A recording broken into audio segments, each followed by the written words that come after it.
It was like that, and it was like that very much. I was looking at all of this and finally saw, oh, it falls into this view that Ayurveda gives us, and this view that Chinese medicine gives us, and indeed it does, and it serves beautifully that both Ayurveda and Chinese medicine have a lens through which to look at the phenomena of hormones that gives it shape, that gives it organization, and gives it simple meaning that allows us to use that information pragmatically. You have just had the great pleasure of meeting the beautiful soul that is Dr. Claudia Welch, and you're listening to me, Colleen Quinn, your host at the LabAroma podcast. Now, this week's guest is phenomenal in her work, but she's also phenomenal in her own skin.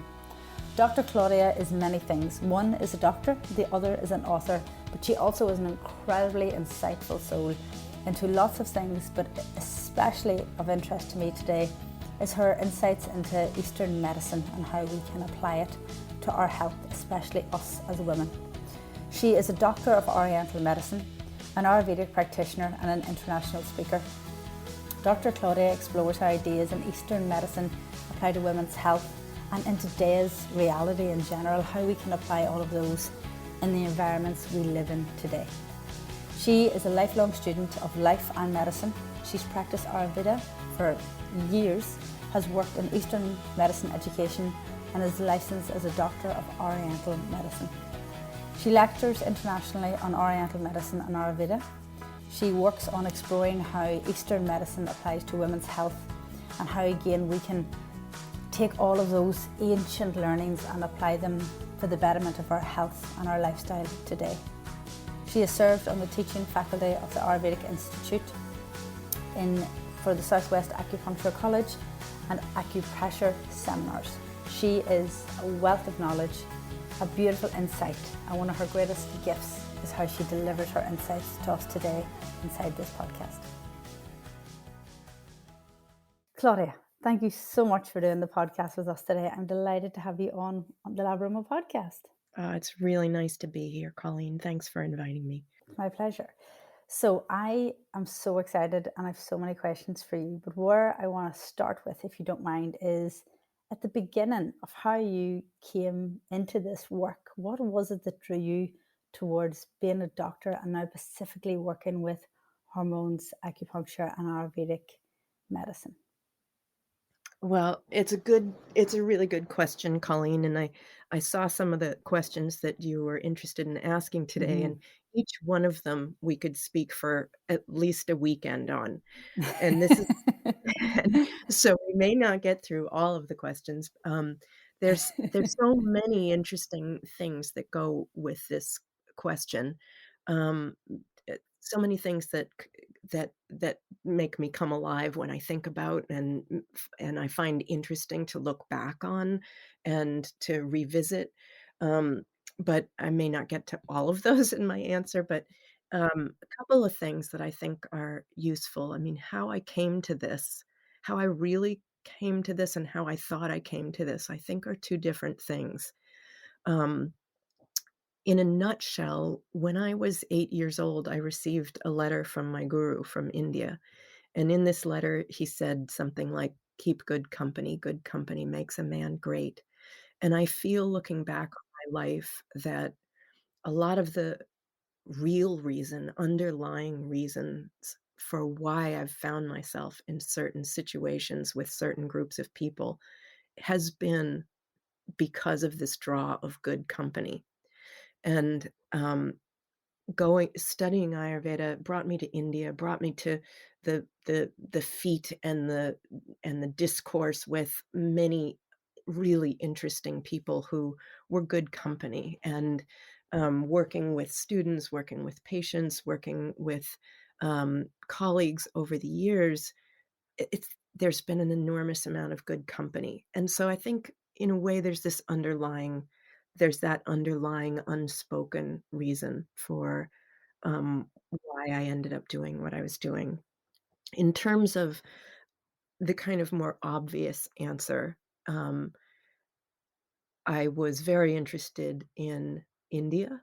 I was very interested in medicine. I was interested in Western medicine as well as, Ayurvedic medicine. I heard about Ayurveda because I was interested in India. I had an Indian guru, an Indian teacher who helped me spiritually, and turns out I didn't know at the time, but he had been a Vaidya, a traditionally trained Ayurvedic physician, and only found that out later, but he was an incredible teacher for me because there's so much, um, not seemingly scientific, uh, subject matter within Ayurveda and medicine in general that is so important, but it's not necessarily codified in the classics, in the books, in the textbooks, and he taught me how to look at life, how to see life, and, I have to say, I didn't become a doctor because I was interested in healing people or, in being a great servant. I didn't have that Mother Teresa kind of, um milk of kindness for humanity kind of approach. I was interested in the puzzle, being quite frank. The puzzle of medicine, the puzzle, how things worked like that. Um, and I did wonder in my earlier life, I remember, one of my spiritual teachers saying there comes a point in every spiritual aspirant's journey where they end up living their life for others. And I thought I knew what that didn't mean. It didn't mean overextend myself, overextend ourselves in this kind of codependent relationship where I'm gonna save everybody and heal everything and all that kind of stuff, and end up wearing myself down. I knew it didn't have that codependent, meaning, and so I wondered, well, what does that mean then? How do you end up living your life for others? And what I've found is it ends up there has been more movement in that direction in my life, and it's a pragmatic thing. It's like, "Oh, this needs to be done for this group of people in this situation." That's what that's what I'll do. That's what I'm about. So it becomes sort of a pragmatic thing. And so, why I became a doctor was not so much that that, um saintly kind of wanting to help everybody. It was more about the puzzle. And then, in terms of the part of your question about how did I end up with into hormones, it wasn't a conscious choice. It was that when I opened my practice, I'm making up a statistic here, but it was an alternative medicine practice, and I would say 95% of my patients were women, maybe more than that. And of them talked about hormones, and even with a background in Ayurveda and Chinese medicine and having studied the fundamentals of Western, understanding of hormones, I didn't understand hormones myself and how to look at it in any kind of elegant way that didn't involve, um, bioidentical hormone prescriptions or synthetic hormone prescriptions, or that reductionist approach. I trusted that there was a more holistic approach to this, but I hadn't been taught it, and so I went to the books and, studied everything I could to about Western hormones understanding, which is a very recent conversation. The first hormone-like substances weren't discovered until 1902, so 120 years ago. That's a pretty recent conversation, and so I started studying everything I could about that, and the information seemed kind of disparate. Western science talks about hormones by saying, where are they secreted? Where do they go? What do they do there? But there's not an understanding of w how they interact um, and not a way of looking at it that simplifies it to a pragmatic point where then we can use that information in our lives and awareness and understanding and prescriptions, whether they be dietary prescriptions or lifestyle prescriptions or herbal prescriptions or pharmaceutical prescriptions. how do we see that in a whole holistic light? So that ended up becoming my work for a long time and defining a great part of my professional career. So that's both a long answer and a much shorter answer than it could be. But that makes so much sense to me, Claudia, that if you're treating women, one of the biggest factors of imbalance or concern in their life is their hormones. Yeah. That makes complete sense to me. If you're a practitioner of any kind of alternative medicine practice, most of your patients are gonna be women. At least that's the way it's been, throughout my professional career, and so that means by default, you end up having to specialize in women's health. Hmm. Hmm. Yeah, I understand that.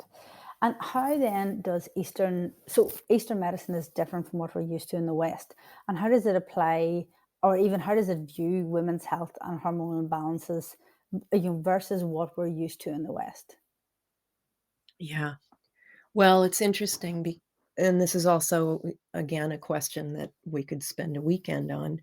Um, you know, Yes. so as I mentioned, even in Western science, the topic of hormones is a relatively new topic, 120 years old, and nothing about hormones is written in the classics of Chinese medicine or Ayurvedic medicine.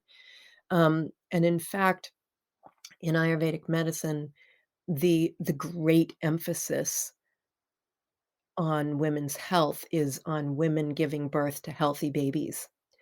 And, there's some, discussion about healthy menstrual cycles within that context. And so it's a little unsatisfying for a modern day, um, clinician to apply that information specifically towards the modern woman who may or may not be having children and who may or may not feel that their procreative health is what defines them and is why they should be healthy. So m what these so that gets a little disappointing when we really start to look into the old classics about, "Oh, how do we deal with our hormones within today's society and lifestyles and understanding and ambitions or otherwise. How do we deal with that? And what does Eastern medicine have to offer if if it's not really speaking to modern women as such? And so what I trust in the classics of Chinese medicine and Ayurvedic medicine both is that while they don't discuss every modern problem, they don't talk to you about what you should do because of internet browsing fatigue or things there was no internet, right? What do what do you do in all these specific situations that are, specific to modern day trials and tribulations, right? So what does it have to offer? And what I find is while it won't speak exactly to those trials and tribulations, what it in almost invariably, and I would say maybe invariably does, is offer us different lenses through which we can view these modern phenomena, interpret them, and make sense of them and move forward in a pragmatic way with them. And indeed, when I mentioned did a lot of research in Western science about the various hormones and where they're secreted and where they go and what they do and all of that. And it was all this overwhelming information, and what I trusted would Eastern medicine would give me is eventually allow me a way to view this modern phenomena of hormone, modern label of hormone, in a way that was pragmatic, and indeed it did that. It was kind of like, those pictures where they have some kind of repeating pattern and you're supposed to look at it and see a ship or something emerge, and you can't see it, all you see is the repeated pattern, but eventually, when you look at it long enough and soften the gaze, you see the ship, and then you can't unsee the ship, Yes. and, It was like that, and, it was like that very much. I was looking at all of this and finally saw, "Oh, it falls into this view that Ayurveda gives us, and this view that Chinese medicine gives us." And indeed it does, and it serves beautifully that both Ayurveda and Chinese medicine have a lens through which to look at the phenomena of hormones that gives it shape, that gives it organization, and gives it simple meaning that is that allows us to use that information pragmatically. And the lens that they share, that they both lend to this phenomena of hormones, is the lens of duality, this understanding that all of the world is that we experience is made up of duality, of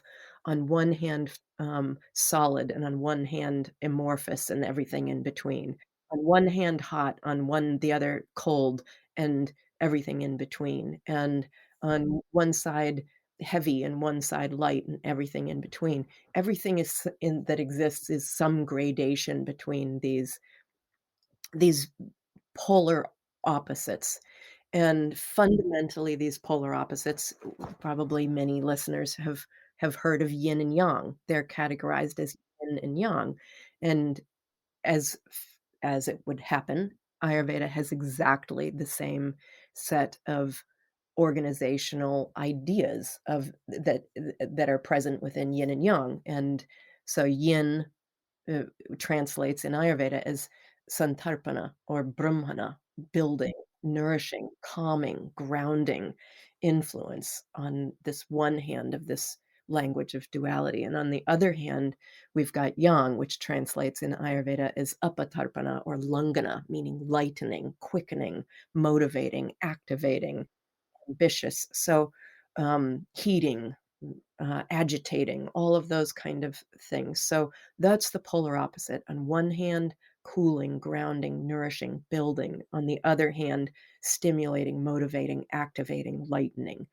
And that lens is incredibly useful through which to look at when we're considering organizing the vast array that is hormones. It's an incredibly insightful way to consider it because that's how I feel about hormones when I think about them as just this vast amount of information that feels relatively new, but and relatively complicated and incredibly powerful, especially to our day to day lives as women. Like it has profound impact on our day to day, on our ability to get through our day, and the way you explain it in that way is very insightful and very interesting. I've never heard that concept before. It's brilliant. Thank you. I think, the thing is with these ways of looking at things from Eastern medicine, they are brilliant. Like, and they have stood the test of thousands of years of time. And so it's so beautiful, and this fundamental, way of looking at the world through duality is it's so fundamental that it shows up in exactly the same form in both Chinese medicine and Ayurvedic medicine, which if you think, "Oh, they're both Eastern medicine systems, so of course that would be understandable to think that," but it's inaccurate because it turns out that there's many different lenses that both Chinese medicine and Ayurvedic medicine use through which to view phenomena, and most of them are different from each other, but this one happens to be the same. There's a few, which tells me that this is archetypically fundamental way of viewing the world. And so we're used to something deep in us can relate to that, can organize the world according to, "Oh, this food is nourishing and grounding, and this substance is activating and motivating and stimulating, and this relationship is calming and grounding and nourishing, and this relationship stimulates me to move and do and think and act." Whether we're applying this to relationships or experiences or daily activities or foods or emotions, calm emotions versus activating emotions. Um, it's a I think it's a what's the word I'm looking for? It's a familiar it's a familiar way to view things. It feels natural to us, I think. Yeah, it's a really nice way to put it. Let's stay with Eastern medical perspective for a second. Sorry, I feel like this is going to be a very vast question, so please forgive me for it. Can you talk a little bit about the phases of life? And when I say the phases of life, Claudia, I mean more the cycles of our hormones. I don't mean our menstrual cycle. I mean the cycles of going through, puberty, then fertility or infertility, then through peri and menopause and postmenopause to now our later cycles in life. Is there a way in which and I know you say that Eastern medicine, they didn't document it thousands of years ago, but is there a way in their general teachings that we should be approaching those different cycles of our life as women that have these hormones racing through our body? Yeah, it's a really beautiful question, um, and I wanna answer it in a way that may not sound physiological, but, to preface what I'm gonna say is that how we experience life is physiological. Thought creates biology, and when we really look at hormones, we understand that every thought has an effect on our hormones, and so we can't divorce philosophical from physiological issues. We can't divorce ethical issues from physiological issues. And so having before before I say this, I would have to say just in that language of duality, stress hormones represent that quickening, activating, stimulating, motivating aspect of life, and sex hormones for women, predominantly estrogen and progesterone, represent the building, nourishing aspect. And those hormones are crucial in terms of their balance in the balance of those hormones are crucial in terms of the health of these different transitions that you listed, puberty and fertility and menopause, etc. And so those hormones need to be balanced, and those hormones cannot be balanced if if stress hormones are high, if this activating, motivating, stimulating yang principle is excessive in our lives. And so how we manage stress is crucial to how we enter each one of these phases of life: puberty, childbearing years, fertility, menopause, each one of these things. And so we have to be comfortable philosophically, ethically, and emotionally going into each one of these phases for these phases to be healthy. And one way that uh, we support this process in India, in Indian thought, is by considering these classical four what are called 4 stages of life, and they don't relate precisely to well, they sort of do actually relate to the physical stages. They do correlate, but basically, let me explain these 4 stages really briefly. If you, for mathematical ease, take a lifetime as being 100 years, and you break that into 4 stages, the first stage is the first 25 years, the second stage is roughly 25 to 50, then 50 to 75 represents the third stage, and 75 to 100 represents the final stage. And there's certain things that are natural to focus on, in each one of these stages of life is the general, teaching.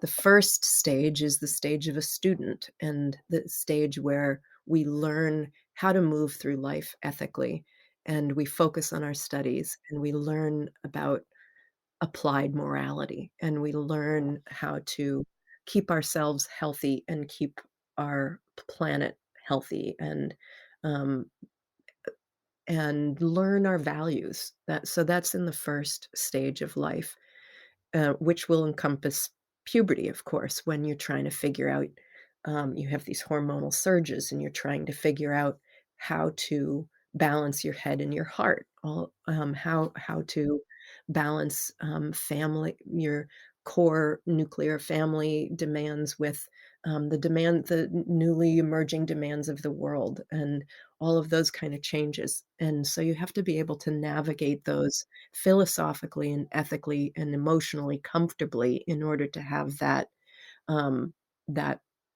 hormonal physiological phase move smoothly. So then you get from 25 to 50, and this is the such a busy stage of life for most people. It's the second stage of life, the householder grahasta stage of life. And here we're gathering things for our security. We're gathering a house, a spouse, and an HDTV and an SUV and a PhD and all the initials and all all the things that tell us, who we are and all the things that make us, secure in the world, be able to eat and know our place in the world. That also, that security, that feeling of belonging, of understanding what we're about, that serves to if we are comfortable in that, that serves to calm the stress, center the awareness, and that has a physiological effect on the hormones. Then we get into the all interesting second half of life, the third stage of which is 50 to 75. In this stage, we start to leave the world behind and start to cultivate more of a relationship with our inner path, our inner life, our inner journey, and start recognizing we're going to die, and more at a more tangible level, recognizing this and what's important to us, and finishing out sort of our last desires that we hadn't been able to get to, and to start retreating into the forest, literally or figuratively, where in this stage of life, it's called the forest dweller. And here we go in and we rejuvenate, and then we come out into the world with some of the wisdom that we've acquired, and then we go back into retreat and back into the world, back and forth like that. And as we do that, as we're comfortable making that journey, that helps smooth the way for a more comfortable menopause. And then in the final stage of life, which is significantly post-menopause, there's a more hormonal quiet and should be more of a more emotional quiet where our inward journey is all now. This is what we're about. And this is why we're here, and this is important work. It's not that we've become irrelevant, it's that our mission is the most important now than it's ever been, which is really to realize that birthright, which we are all born with, to merge with our innermost essence. That's beautiful. What did you call those stages? I got forest dweller, which is gorgeous. I love that one for the third stage. I do too. So the first stage is called brahmacharya, which, um, it's really kind of like, uh, there's not a great translation for it. Brahmacharya. Charya is moving with Brahma, moving with the one, moving in harmony with the world. It's the student phase of life. So that's the first stage. The second stage is grahasta, householder. The third stage is the stage of vanaprastha or vanavasa, where you're a forest dweller. And the fourth stage is, did I say the vanaprastha was third stage? I hope so. Anyway, forest dweller is third stage, and the final stage is sannyas, where liberation is the name of the game. I love that. That is just beautiful. And I love how you explained it so nicely. It was gorgeous. Um, You mentioned stress hormones as we went through the earlier part of that. Can we talk about stress hormones, especially in that second stage? I, in my past life, done a lot of work with infertility. And one of the big things that I used to talk about was that the scales. And I used to try to create the vision of, when you're happy, fertility hormones are trying to be present in your body and trying to do their thing, and the reason they're there, that they can be drowned so successfully by stress hormones. And it's trying to find that balance in life. And I love how you talk about it, not just physically, it's emotionally, it's ethically, it's all of the ways where we have to consider all aspects of us as women. And those stress hormones can be such a huge factor and have such a massive impact on us, especially in that second stage. Would you mind talking a little bit about that and how our external environmental factors can really start to contribute to some of the pain of infertility, the causes of infertility, but also how it's just become so common, which is so unfortunate. Yeah.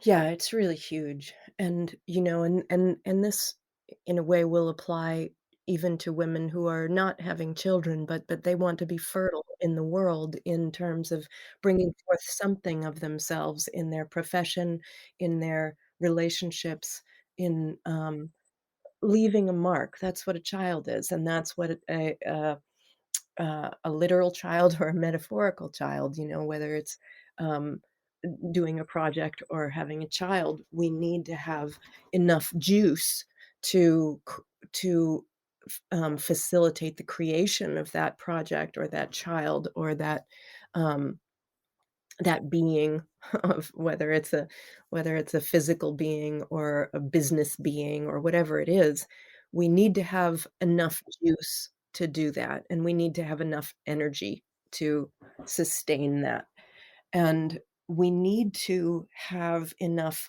flow to sustain that. Um, and I mean that metaphorically, and esoterically a little bit, I guess, but I also very much mean that physically, like in the sense of the uterus, the pulsatility index is the amount of blood flow through the uterus, and that needs to be high. That pulsatility index needs to be healthy and high to be able to sustain a pregnancy and build a baby, right? We need that nourishing, building, grounding energy of yin, of santarpana, of brahmana, that that that side of duality. We need that building to be there, but we need that material not to just build and stagnate, but build and flow and move and grow into something.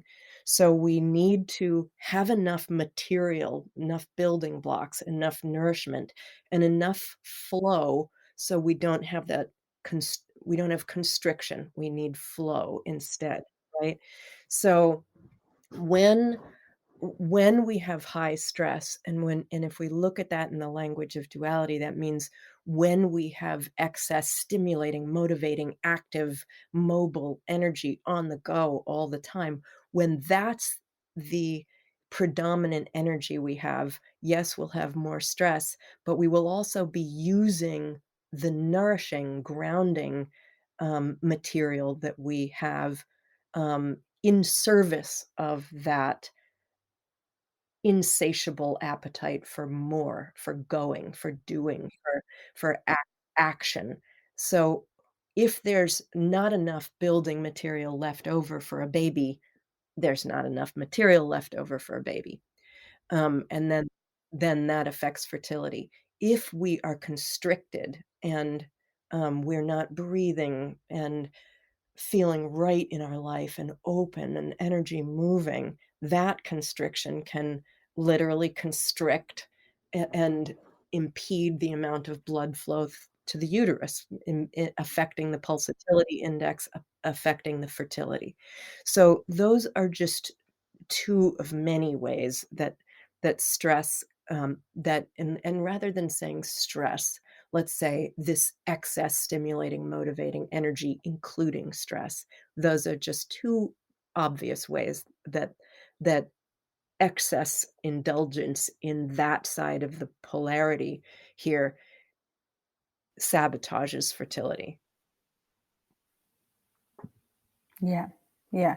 I love how you talk about fertility is flow, and it's not just fertility and flow to make a baby, it's fertility in whatever it is you want to create in life. I think that's beautiful. I've never heard it spoke like that before. Thank you. It makes sense, doesn't it? I mean, all of us, whether we're making babies or not, we're making babies and we're usually making other things as well. And having enough repose, enough calm, enough nourishment to be able to sustain that output of energy and activity is really essential.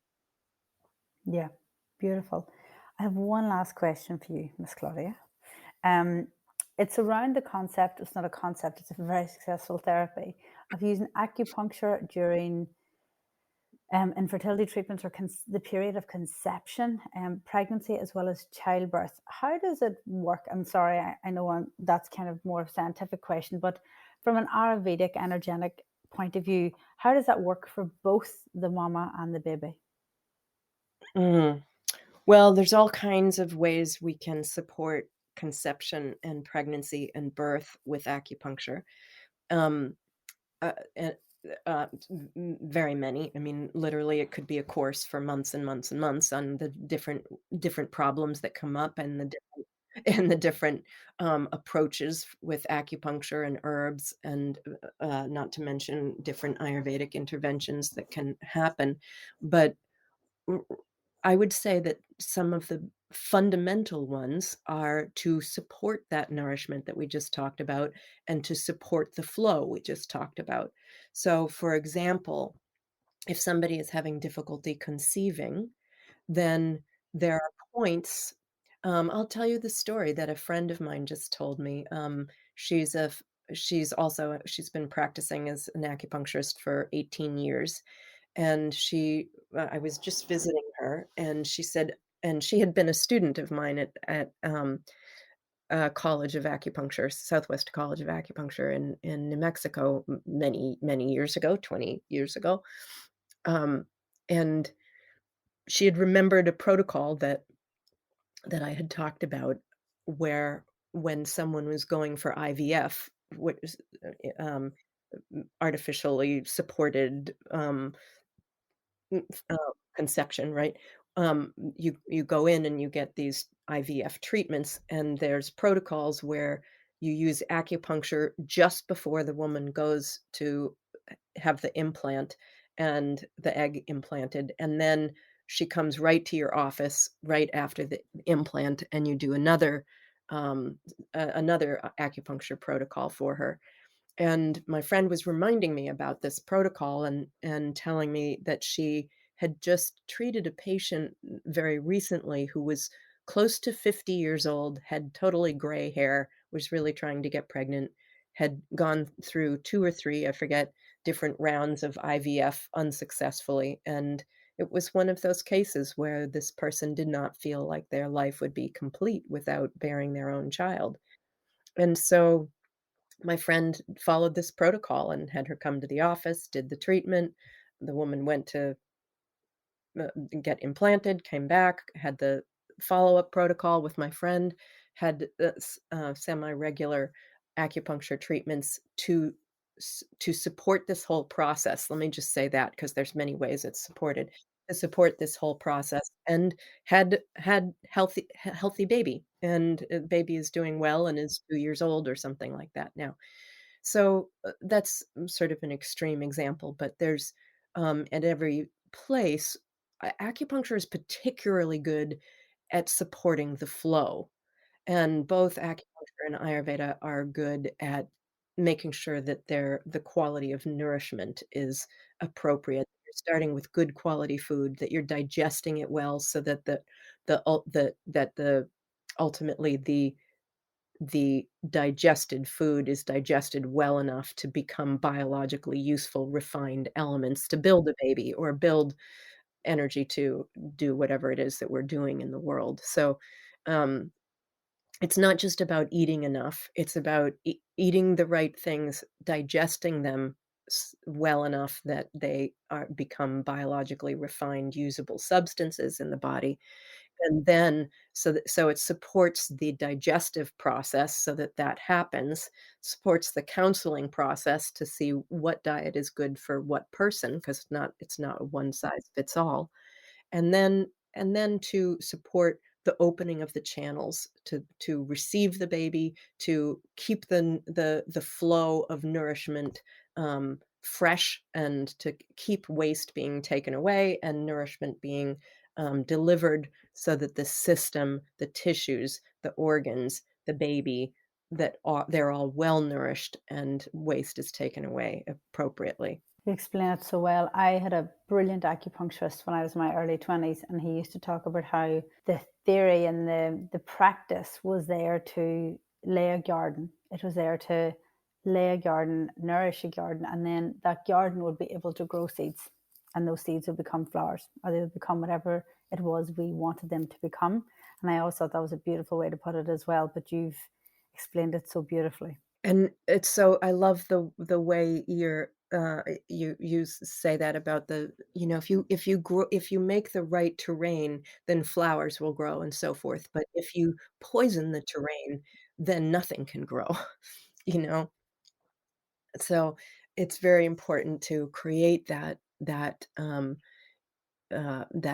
field in which the baby or the project that's to be to be created is created in. That field needs to be healthy, the seed needs to be healthy, the egg needs to be healthy, and the time factor needs to be there. We need to be patient for these things to happen and for babies to grow and for projects to ripen and these kind of things. There needs to be a level of patience involved. Beautiful. Claudia, do you want to tell the listeners what you're working on at the minute? Or not even what you're working on, what's exciting you in life at the minute?